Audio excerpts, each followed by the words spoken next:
नमस्कार विद्यार्थी मित्रांनो, महाराष्ट्र लॉ सीईटी 3 इयर्स 2026 साठी एक नवीन अपडेट आलेली आहे. ही अपडेट काय आहे तेच तुम्हाला या व्हिडिओमध्ये सांगणार आहे. पूर्ण व्हिडिओ बघा जेणेकरून सर्व डाउट्स तुमचे या व्हिडिओमधून क्लिअर होतील. आपण सीईटीच्या वेबसाईटला आलो आहोत. सीईटीच्या वेबसाईटला आल्याच्या नंतर आपण जर हायर एज्युकेशनला क्लिक केलं, सो याच्यामध्ये LLB 3 इयर्स जे आपण जर बघितलं तर public notice for objection tracker of course higher education LLB 3 years 26-27 यामध्ये काय आहे नोटीस ते तुम्हाला यामध्ये मी सांगत आहे.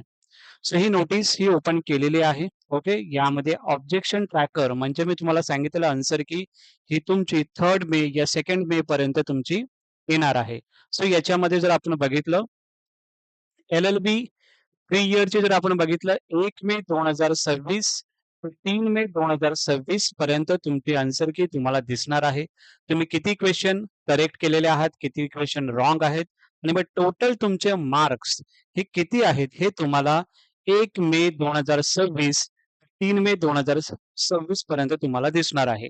यामध्ये तुम्हाला असं वाटत असेल की क्वेश्चन चुकलेला आहे सर, कारण की जो क्वेश्चन आम्ही बघितलेला आहे किंवा बुक्समधून बघितलेला आहे किंवा बुक्समध्ये जो क्वेश्चन हा करेक्ट दाखवत आहे पण सीईटीने रॉंग दिलेला आहे. तशा पद्धतीचे जे काही चेंजेस आहेत ते तुम्ही करू शकता.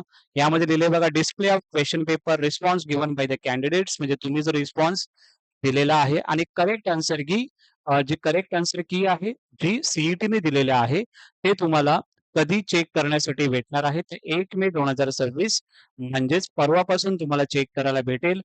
3 मे 2026 पर्यंत तुम्ही चेक करू शकता. इफ कॅन्डिडेटला त्यामध्ये काही प्रॉब्लेम आहे किंवा क्वेश्चन चुकीचा जर दिलेला असेल, तर तुम्ही ते रेज करू शकता. 1000 फीज आहे त्याची ऑब्जेक्शन ट्रॅकरसाठी फीज त्याची. ओके, पर क्वेश्चन जर तुम्हाला रेज करायचा असेल क्वेश्चन तर पर क्वेश्चन तुम्हाला 1000 त्याच्यामध्ये करावं लागतं. या बाबतीत मी तुम्हाला इन्फॉर्मेशन देईल की यामध्ये तुम्हाला काय करायचं आहे आणि काही नाही करायचं आहे त्यावेळी प्रॉपरली एक व्हिडिओ मी बनवून टाकेनच. आता या नवीन जी अपडेट आहे 1 मे 2026 ते 3 मे 2026 या दरम्यान आन्सर की तुमचे रिलीज होणार आहे. त्यामध्ये तुम्हाला हे समजेल की तुम्हाला ऍक्च्युअल स्कोर किती आहे, जेणेकरून पर्सेंटाईल मग कशा पद्धतीने काढायचे आहे त्याचे मी प्रॉपरली एक व्हिडिओ बनवेलच. तुमचा स्कोर आल्याच्या नंतर तुमचा प्रॉपरली स्कोर आल्याच्या नंतर एक प्रॉपरली एक वर्ड फाईल बनवेन, ते एक्सेल शीट बनवेन. त्यामध्ये तुम्हाला सर्व मार्क्स तुमचे किती आहेत ते तुम्हाला टाकायचे आहेत आणि त्या पद्धतीने आपण पर्सेंटाईल तुमचं काढण्याचा प्रयत्न आपण करणार आहोत. ओके, सो आन्सर की रिलीज कधी होणार आहे ते तुम्हाला डेट सांगितलेली आहे.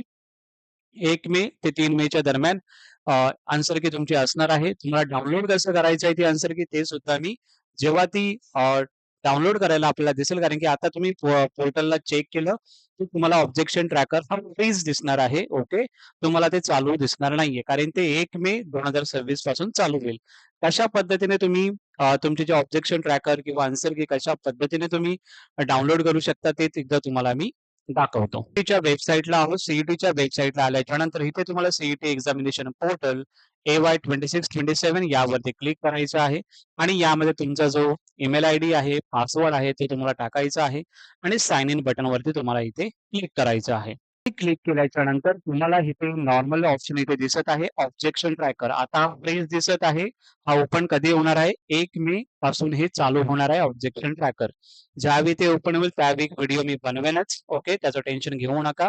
पण हे कशा पद्धतीने तुम्हाला दिसेल तर इथे तुम्हाला क्लिक करायचं आहे ऑब्जेक्शन ट्रॅकर वरती आणि त्यानंतर तुम्हाला तुमचे आन्सर की हे तुम्हाला दिसणार आहे 1 मे 2026 पासून. आता विद्यार्थ्यांचा प्रश्न असेल तर मग सर फायनल आन्सर की कधी येऊ शकते किंवा मग रिझल्ट कधी लागू शकतो? सो आता 3 मे पर्यंत हे तुमचं प्रोसेस चालू असणार आहे ऑब्जेक्शन ट्रॅकरचे. फायनल आन्सर की जी येणार आहे ती 15 मे पर्यंत तुमची आन्सर की येऊन जाईल. 15 मे पर्यंत. ओके, आणि एंड ऑफ द मंथ पर्यंत तुमचं जो काही रिझल्ट आहे तो तुमचा लागणार आहे आणि 1 जून पासून तुमचं कॅप राउंडची प्रोसेस ही चालू होणार आहे. ओके, 1 जून पासून कॅप राउंडची प्रोसेस ही चालू होईल. त्यानंतर 3 मे पर्यंत तुमचं आन्सर की तुम्हाला चेक करायची आहे. किती क्वेश्चन करेक्ट आहेत, किती रॉंग आहेत. ऑब्जेक्शन रेज करायचं असेल तर ऑब्जेक्शन आपल्याला रेज करायचं आहे. ते रेज केल्याच्या नंतर फायनल आन्सर की मध्ये किती क्वेश्चन करेक्ट येत आहेत त्यावरून तुम्हाला समजेल की तुमचे मार्क्स किती वाढतायत. एखाद्या विद्यार्थ्याने जरी क्वेशन रेज केलं आणि त्या विद्यार्थ्याचं आन्सर करेक्ट आलं, पूर्ण शिफ्टला ते मार्क्स भेटणार आहेत. ओके. सो एखाद्या विद्यार्थ्याने जरी क्वेशन रेज केला असेल, तर सर्व विद्यार्थ्यांना त्याचा फायदा होणार आहे. ओके. सो या पद्धतीने आन्सर की रिलीज झालेली आहे. त्याची ऑफिशियल अपडेट मी तुम्हाला आता सांगितलेली आहे. काही डाऊट असतील, काही प्रश्न असतील कमेंट सेक्शनला विचारा आणि हा तुमचा चॅनल आहे, तर डेफिनेटली याला सबस्क्राईब करण्याचा प्रयत्न करा. या पद्धतीच्या अपडेट्स या तुमच्यापर्यंत मी वेळोवेळी घेऊन येत असतो. Thank so much.